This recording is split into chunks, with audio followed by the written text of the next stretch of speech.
I've been putting off fixing the zipper for this dress for 2 years. Unpicked that crusty Hojester, ate up, ripped it out.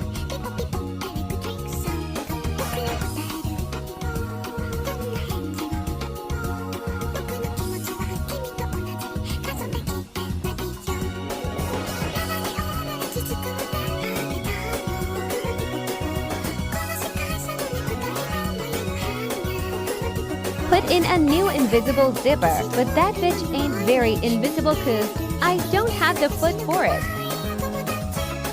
Fix the hole and the sweat stains too.